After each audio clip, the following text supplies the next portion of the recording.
Good morning, Philadelphia. What a crowd. What a crowd. Look at this. This is spectacular. My name is Mark Gale. I serve as the Chief Executive Officer here at Philadelphia National Airport. I want to welcome you all here today to this very special occasion as we unveil the airport's newest exhibit entitled About Philadelphia, a City of Firsts. You know, we have many special guests here with us today who will be recognized during our program, but first I want to thank our Mayor, Michael A. Nutter, and our City Representative and the Executive Director for WaWa Welcome America, Desiree Peter-Kimbell, for being with us here today. You know, for over 20 years, the airport has been a proud sponsor and participant in the annual festivities celebrating our nation's birth. And this year marks the 8th unveiling of a new exhibit, and both the Mayor and Desiree have been here for each and every year. Their support has been phenomenal and unwavering. Please join me, give them a round of applause for their support being here.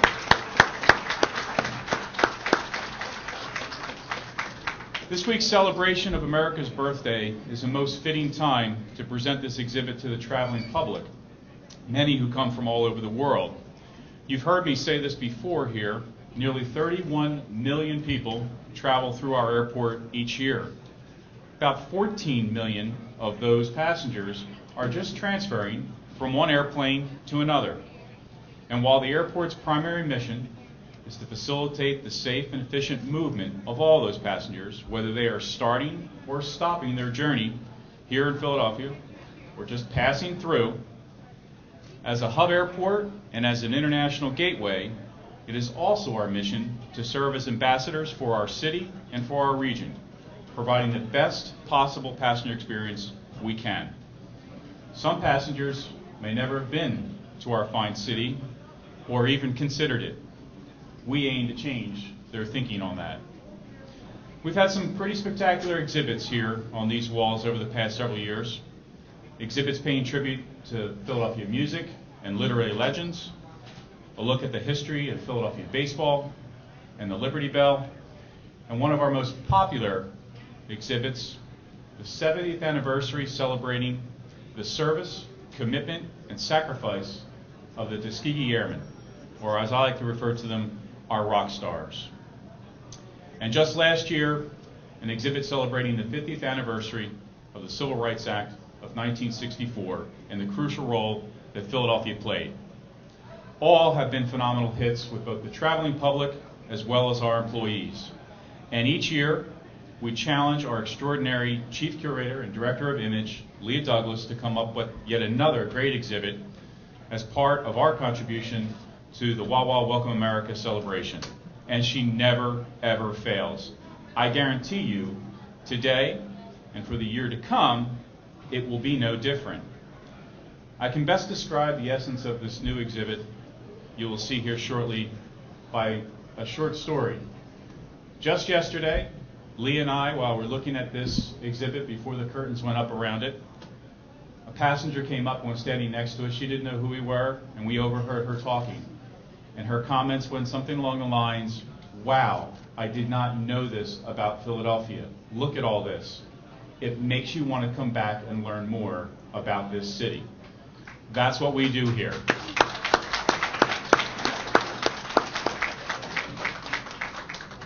Indeed, Philadelphia has a legacy of innovation and thus a long list of firsts it can claim. Many of our nation's first institutions, now centuries old, still exist here. In addition to some of the city's well-known firsts, such as the first lending library, the first hospital, the first university, the first art museum, and the first computer, Philadelphia is also home to the first U.S. Mint, the first African Methodist Episcopal Church, the first Women's Medical College, the first Children's Hospital, and Philadelphia was also the first city to host America's World Fair. It is also where the first ice cream soda was made, where Mother's Day was first celebrated, where the popular Slinky toy was invented, and the site of the first Thanksgiving Day parade. As you will see in a moment, the photographs in this exhibit illustrate Philadelphia's many contributions to the advancement of this nation in so many different areas. If you thought or believed you knew everything about Philadelphia's history, I suggest you may be wrong, or at least uninformed. You can judge yourselves. I'm pleased and honored that several members and representatives associated with our city's historic American First are present here today and will be recognized. But first, I'd like to acknowledge again the super great work of Leah Douglas, the airport's chief curator and director of image, for her creativity and initiative in putting all of this together year after year. Leah, phenomenal job.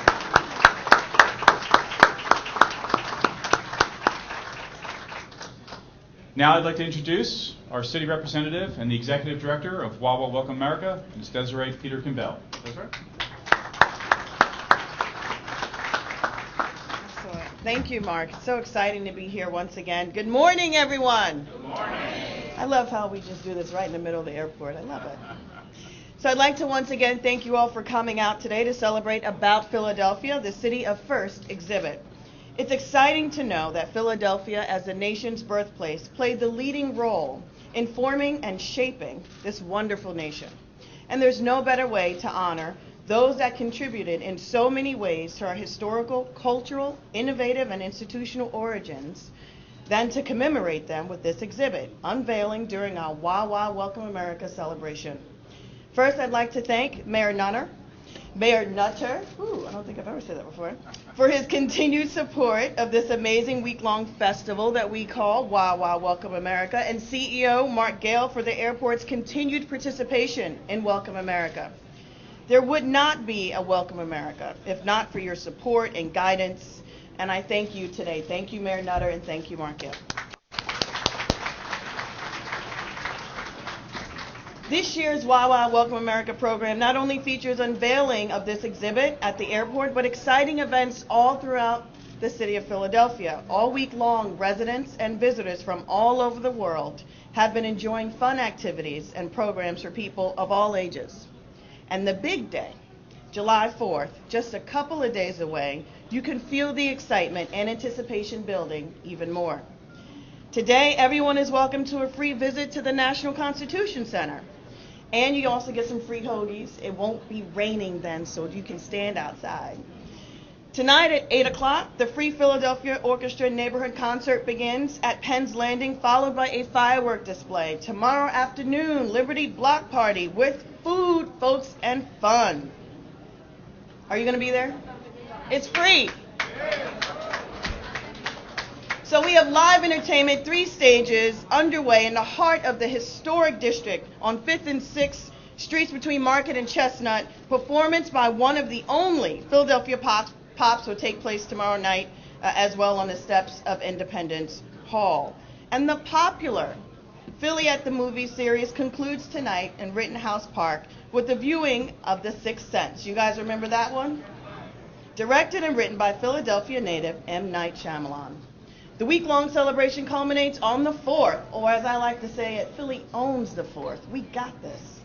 Philadelphia is the place to be to celebrate Independence Day, and we have a full lineup for fascinating fun events for people of all ages. The day starts with readings from the Declaration of Independence at the Celebration of Freedom ceremony, and reading that will be Carl Lewis, who will be joining us, followed by the Independence Day parade through the historic area. And this year we have the largest parade we've ever had, 6,000 participants. It's the biggest in the history of Wawa Welcome America. And beginning at noon, the party on the Parkway gets rolling with food, live entertainment, and family fun. Later that evening, the best house band in the country, who is it? The Roots kick off Philadelphia's very own Philly 4th of July Jam. So we'll have an amazing, amazing lineup of talent. So to cap this festive day off by watching one of the most spectacular fireworks displays anywhere over the Philadelphia Museum of Art, brought to you by Discovery Shark Week following the concert. So who's going to come out and party with me? Who is? It's free. Did I say free? So you can pick up a schedule. If you want to know everything else that's going on, go to www.welcomeamerica.com. Again, thank you, Mayor Nutter, and thank you, Mark Gale, and all the sponsors and vendors and employees for visiting Wawa Welcome America this week and making it a success. Thanks.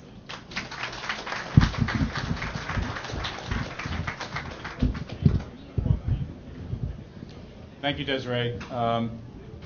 Before we let the mayor take the stand and give his remarks, as I've mentioned previously, the mayor has been here with us for all of these unveilings in the past. And therefore, because it's his last exhibit unveiling as our fine mayor, and under his leadership, we've put together, Mayor, a small token of our appreciation for you being here. If you could join us up here, please. Lee and I have something to present to you. I planned on that, but okay. You should be in the center. Okay. Here's your photo album. Oh my goodness. Of all the... Thank you. Oh. Oh my goodness. That is really, really nice. Thank you. Thank you. Phillies cat? Oh, that was baseball legends. Yeah. Okay. All right, great. Thank you. Thanks, Lee. Thank you.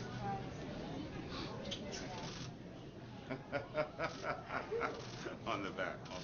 Okay. You're on. I'm on. Thank you.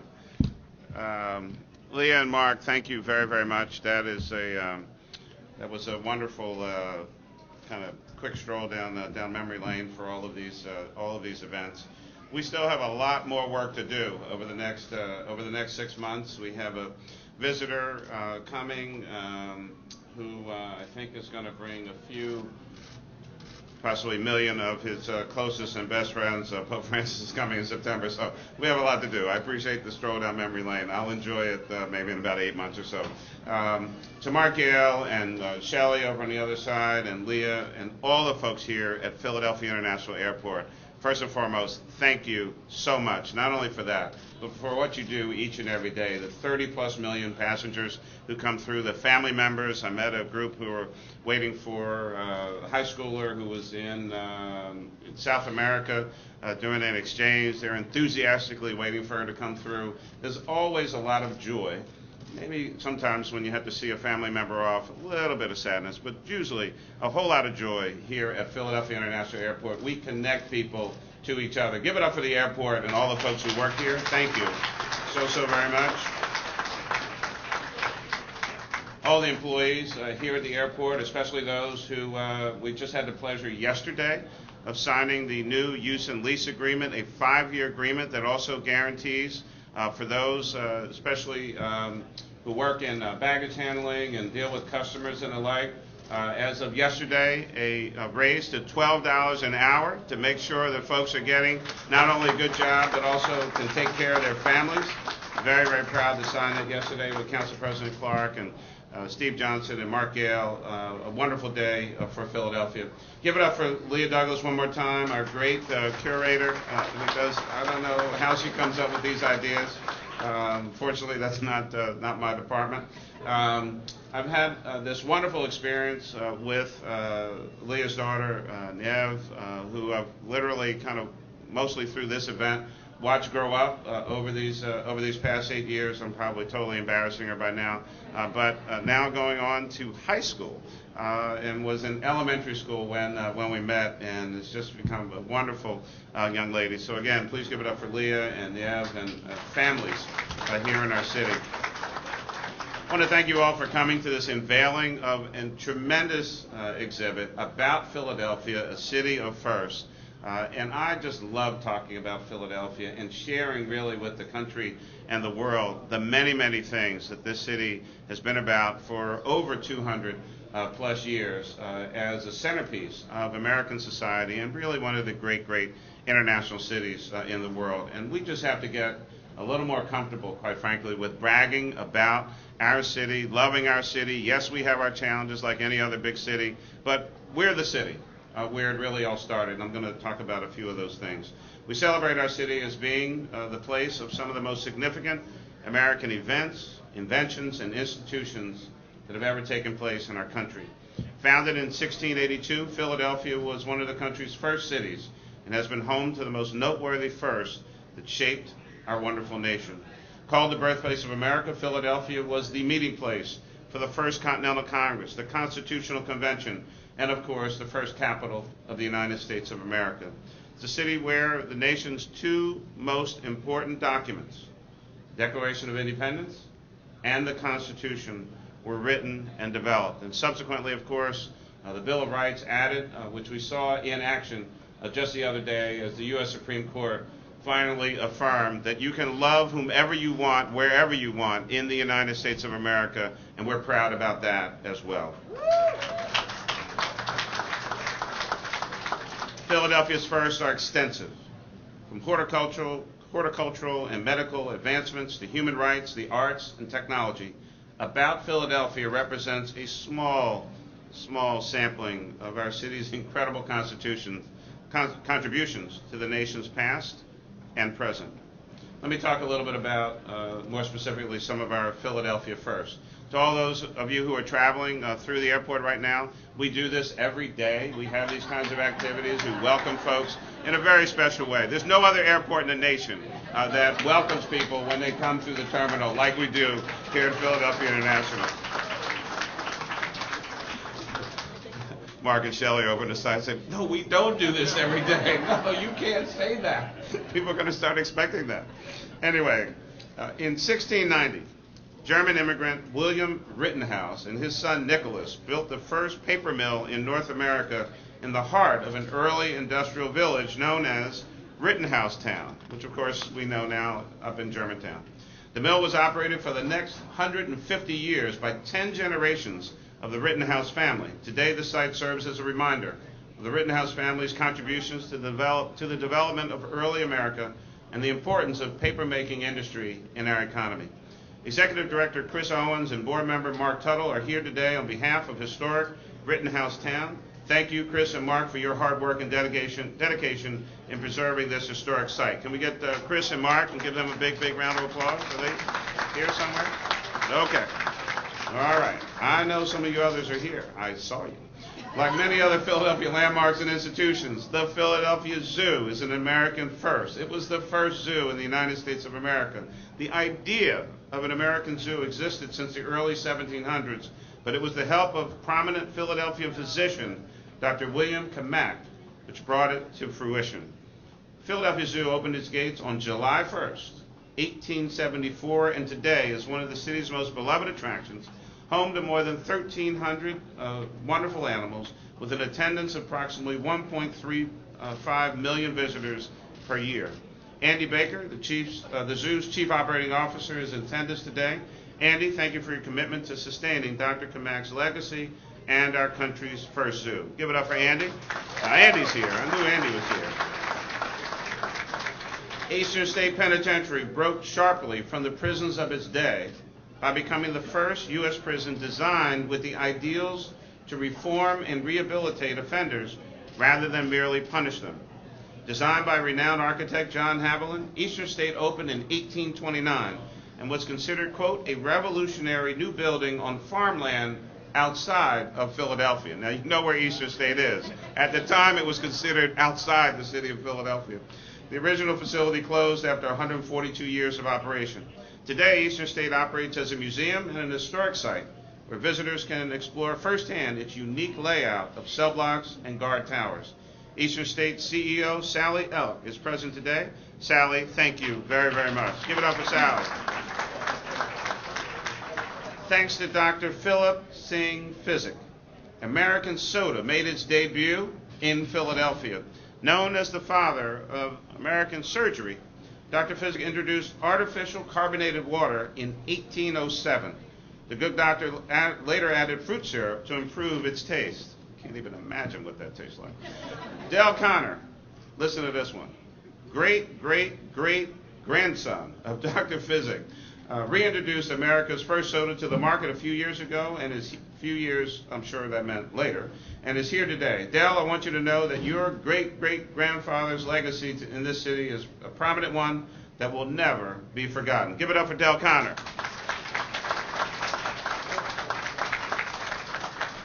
The Philadelphia Tribune, America's oldest continually operating black-owned newspaper in the United States of America, providing news and information, not only, of course, to the African-American community, but all those who want good information, want news, and want to know what's going on. And represented here today, he was not there at the beginning. He is much too young and much too dapper for that. The one, the only, the incomparable Bob Bogle, and next to him, of course, managing editor Irv Randolph. Give it up for the Philadelphia Tribune.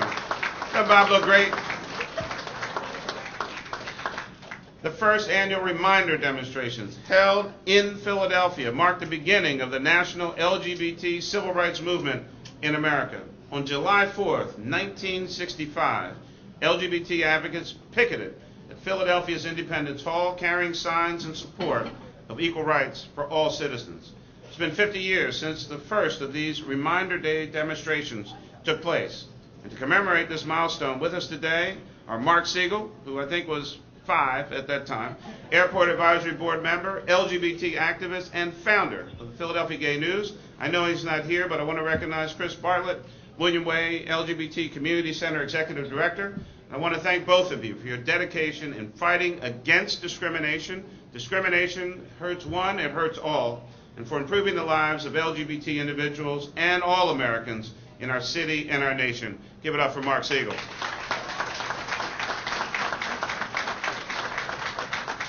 Philadelphia's own Bassett's Ice Cream is a 5th-generation family business with the distinction of being America's oldest ice cream company. The company was established in 1861, and by 1892, Bassett's moved to its current location at the historic Reading Terminal Market. Today, we have 3 generations of the Bassett family in attendance. And I have to admit, I was looking at my notes very, very quickly, and when I looked at it this morning, I actually thought that Angela Bassett was going to be here. I got even more excited about this event. But I met Ann Bassett, and she's really great too, and she's here. She's the great-granddaughter of founder Louis Bassett. Michael Strange, great-great-grandson and current president of the company, and Eric Bassett, great-great-great-grandson. Give it up for Bassett's, best ice cream in America.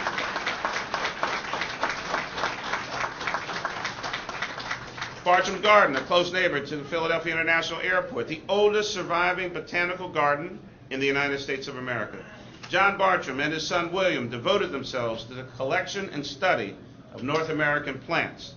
Today, Bartram's Garden serves as an attraction for many visitors who want to connect with nature and learn about Bartram's many contributions to horticultural studies. Maitre Roy, Bartram Garden's executive director, is here today. I saw her. I'd like to thank Maitre for her preservation of this American treasure. Give it up for Maitre. The Philadelphia Orchestra made broadcasting history as the first American orchestra to perform on network television. The hour-long concert was broadcast live from the Academy of Music on March 20th, 1948. Philadelphia Orchestra is noted for several American firsts, including the first orchestra to make an electrical recording and the first to perform on a soundtrack of a feature film. And just recently, of course, it was announced that the Philadelphia Orchestra will perform live at the World Meeting of Families, Philadelphia 2015 Festival of Families, for Pope Francis and about 1 million plus visitors who will be coming to Philadelphia that weekend. Congratulations to the orchestra and Matthew Loden, Executive Vice President for Institutional Advancement. That means I think he raises money. He's here today. Give it up for Matt, the orchestra, and Pope Francis. Where's Matt? I'll be out raising some money. I want to recognize the contributions that our airport's acclaimed exhibitions program makes toward creating a positive impression upon travelers who come through PHL from all over the world. Thank you for presenting another great exhibit.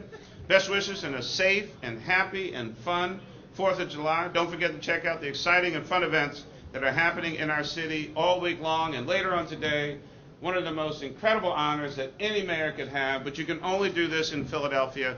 Later today, I get to declare today as Wawa Hoagie Day in Philadelphia. There's nothing like being able to do that. I mean, that's worth running for the job just to be able to do that. In any event, let me leave before I just say something else. Happy 4th of July. All right, so everybody in the airport, you ready? 5, 4, 3, 2, 1.